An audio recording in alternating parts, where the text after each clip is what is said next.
অপরাধীদের ধরার জন্য বা তাদের সম্পর্কে তথ্যের জন্য যে পুরস্কারের ঘোষণা করা হয় তাকে বলে বাউন্টি। সোজা ভাষায় আমরা বলি মাথার দাম। বেশিরভাগ সময় এরকম মাথার দাম ঘোষণা করা হয় সন্ত্রাসবাদী, কুখ্যাত অপরাধীদের ধরার জন্য। অপরাধী কতটা বিপজ্জনক তার উপর ঠিক হয় মাথার দাম।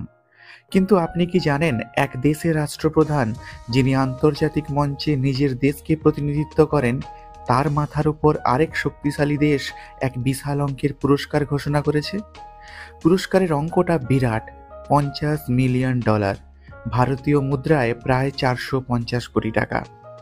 সম্প্রতি মার্কিন যুক্তরাষ্ট্র ভেনেজুয়েলার প্রেসিডেন্ট নিকোলাস মাদুরোর মাথার দাম ঘোষণা করেছে $50 মিলিয়ন, যা ওসামা বিন লাদেনের মাথার দামের দ্বিগুণ। কিন্তু কেন? কি এমন করেছেন ভেনেজুয়েলার প্রেসিডেন্ট? আমেরিকা কেন তাকে একজন কুখ্যাত অপরাধীর মতো ধরতে চায়? আজ শোনাবো সেই গল্প।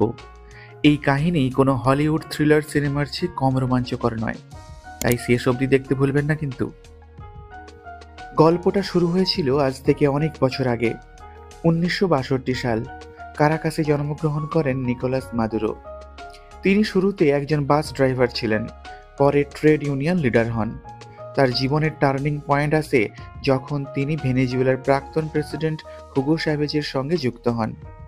স্যাভেজ ছিলেন ভেনেজুয়েলার বিপ্লবী নেতা, যিনি 1999 থেকে 2013 সাল পর্যন্ত প্রেসিডেন্ট ছিলেন। স্যাভেজের অধীনে মাদুরো পররাষ্ট্রমন্ত্রী এবং ভাইস প্রেসিডেন্ট হন। 2013 সালে স্যাভেজের মৃত্যুর পর তার উত্তরসূরি হিসেবে ক্ষমতা গ্রহণ করেন নিকোলাস মাদুরো। কিন্তু এখান থেকেই শুরু হয় ঝামেলা। বিশ্বের বৃহত্তম খনিজ তেলের ভাণ্ডারের জন্য ভেনেজুয়েলা একসময় লাতিন আমেরিকার সবচেয়ে ধনী দেশ ছিল। কিন্তু মাদুরোর ক্ষমতা গ্রহণের পর থেকেই দেশের অর্থনৈতিক পরিস্থিতি ক্রমশ খারাপ হতে শুরু করে। মুদ্রাস্ফীতি, খাদ্য সংকট এবং রাজনৈতিক অস্থিরতা ভেনেজুয়েলার সাধারণ মানুষের জীবন দুর্বিষহ করে তোলে। লক্ষ লক্ষ মানুষ দেশ ত্যাগ করেন। কিন্তু কেন? অনেকে বলেন মাদুরোর সরকার দুর্নীতি এবং অদক্ষতায় ভরা। আর এখানেই আসে আমেরিকার সংযোগ। আমেরিকা এবং ভেনেজুয়েলার মধ্যে সম্পর্ক সবসময় টানাপোড়েনের। স্যাভেজের আমলে ভেনেজুয়েলা আমেরিকাকে সাম্রাজ্যবাদী বলে অভিহিত করত। মাদুরো সেটা চালিয়ে যান। আমেরিকা এবং তার মিত্র দেশগুলো মাদুরো সরকারের বিরুদ্ধে একনায়কতন্ত্র এবং মানবাধিকার লঙ্ঘনের অভিযোগ তোলে। কিন্তু এইসব অভিযোগের পাশাপাশি আরেকটা ভয়ানক অভিযোগ সামনে আসে। মাদুরো নাকি একজন নার্কো ট্রাফিকার বা মাদক ব্যবসায়ী। 2019 সালে আমেরিকা নিকোলাস মাদুরোর বিরুদ্ধে ড্রাগ পাচারের অভিযোগ আনে। তাদের দাবি, মাদুরো এবং তার ঘনিষ্ঠ কর্মকর্তারা এক বিশাল মাদক পাচার সিন্ডিকেট পরিচালনা করেন। এই সিন্ডিকেটকে তারা নাম দিয়েছে cartel of the suns. American কর্তৃপক্ষের দাবি, এই সিন্ডিকেট ভেনেজুয়েলার উচ্চপদস্থ সামরিক কর্মকর্তা এবং রাজনৈতিক নেতাদের নিয়ে গঠিত।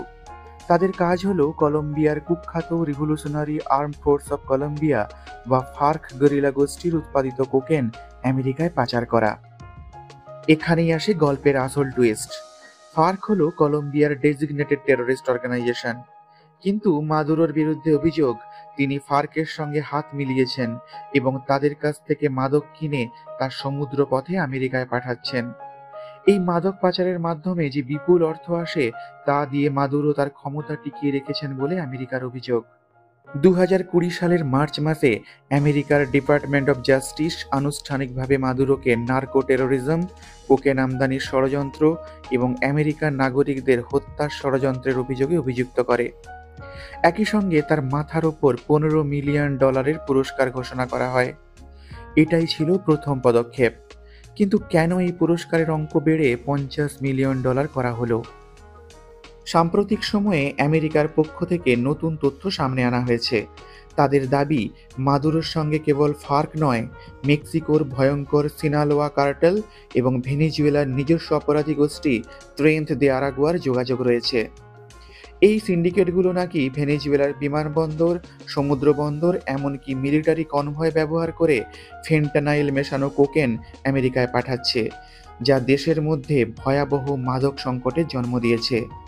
এই ড্রাগের অতিরিক্ত ব্যবহারে শুধু আমেরিকাতেই বছরে 1 লাখ মানুষ মারা যান।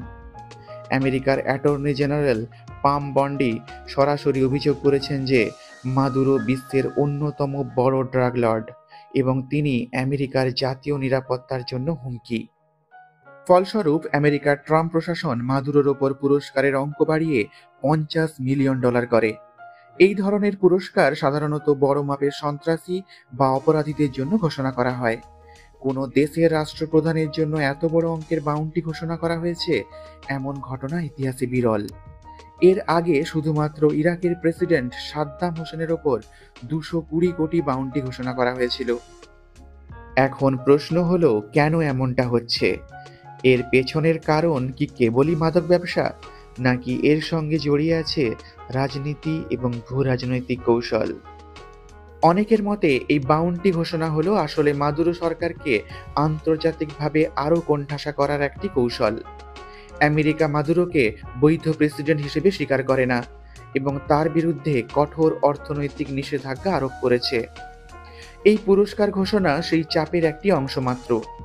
মাদুরো এবং তার সরকার এই অভিযোগকে রাজনৈতিক প্রোপাগান্ডা বলে উড়িয়ে দিয়েছে। তাদের দাবি, আমেরিকার উদ্দেশ্য হল ভেনেজুয়েলার সরকার পরিবর্তন করা এবং তাদের বিপুল খনিজ তেলের ভাণ্ডার নিজেদের নিয়ন্ত্রণে আনা। কিন্তু নিজের দেশেও মাদুরো তীব্রভাবে সমালোচিত। বিরোধীদের কণ্ঠ সহিংসভাবে দমন করার অভিযোগ বারবার তার ওপর উঠেছে। 2024 সালের জুলাই মাসে ভেনেজুয়েলার প্রেসিডেন্ট নির্বাচন হয়। সেখানেও ব্যাপক কারচুপি করে পুনরায় ক্ষমতা দখলের অভিযোগ ওঠে। লক্ষ লক্ষ মানুষ রাস্তায় প্রতিবাদ করে। আমেরিকা সহ অনেক দেশ মাদুরো সরকারকে স্বীকৃতি দেয়নি। এখন বাস্তবতা হলো, একদিকে আমেরিকা মাদুরোকে সন্ত্রাসী এবং অপরাধী হিসেবে প্রমাণ করতে চাইছে, অন্যদিকে মাদুরো তার দেশের সার্বভৌমত্বের ওপর আমেরিকার হস্তক্ষেপের অভিযোগ তুলছেন। এই মুহূর্তে মাদুরো ভেনেজুয়েলাতেই রয়েছেন এবং তার বিরুদ্ধে আন্তর্জাতিক কোনো পদক্ষেপ নেওয়া সম্ভব হয়নি। কারণ আন্তর্জাতিক আইনের কিছু জটিলতার কারণে কোনো দেশের রাষ্ট্রপ্রধানকে এভাবে গ্রেপ্তার করা প্রায় অসম্ভব। এতদিন আমেরিকা অভিযোগ করলেও তাদের হাতে মাদুরোর বিরুদ্ধে কংক্রিট এভিডেন্স ছিল না। কিন্তু জুন মাসে ভেনেজুয়েলার সামরিক গোয়েন্দা বিভাগের প্রাক্তন প্রধান হুগো কারভাজালকে মাদ্রিদে মাদক পাচারের অভিযোগে গ্রেপ্তার করা হয়। কারভাজাল ছিলেন একজন ভয়ঙ্কর গুপ্তচর, যিনি এল পোলো বা দ্য চিকেন নামে পরিচিত ছিলেন। কিন্তু ভেনেজুয়েলার প্রেসিডেন্ট নির্বাচনে বিরোধী প্রার্থীকে সমর্থন এবং মাদুরোকে উৎখাত করার জন্য সেনাবাহিনীকে প্ররোচনা দেওয়ার অভিযোগ ওঠে। তারপর তিনি ভেনেজুয়েলা ছেড়ে পালিয়ে যান। মাদ্রিদে গ্রেপ্তার হওয়ার পর এখন আমেরিকায় বিচারাধীন।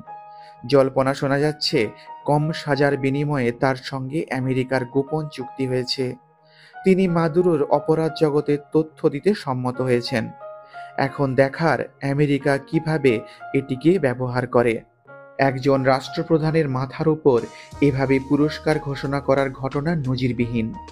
এর ফলে আমেরিকা এবং ভেনেজুয়েলার সম্পর্ক আরও তিক্ত হয়েছে এবং বিশ্বে নতুন এক ধরনের ভূ রাজনৈতিক সংকট তৈরি হয়েছে।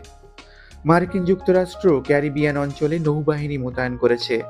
ট্রাম্প ইঙ্গিত দিয়েছেন আমেরিকা ভেনেজুয়েলার ভূখণ্ডের ভেতর মাদক সম্পর্কিত যে কোনো লক্ষ্যবস্তুতে আঘাত হানার পরিকল্পনা খতিয়ে দেখছে।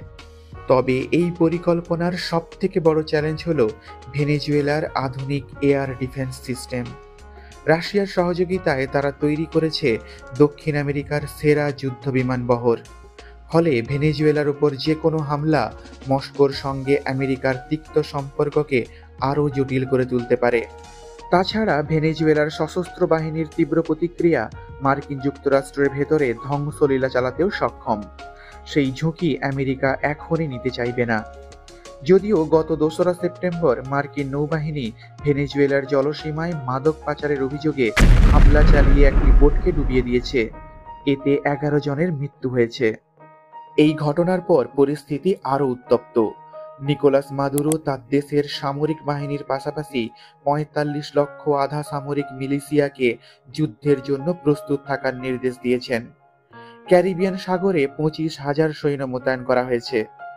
এই সিচুয়েশনে পাশের দেশ কিউবা ভেনেজুয়েলাকে সাপোর্ট করেছে এবং নিকোলাস মাদুরোর মাদক পাচারকারী চক্রের সাথে যুক্ত থাকার মার্কিন অভিযোগকে একটি ভিত্তিহীন অজুহাত বলে ঘোষণা করেছে। এখন দেখার ক্যারিবিয়ান সাগরে কি ঢেউ ওঠে।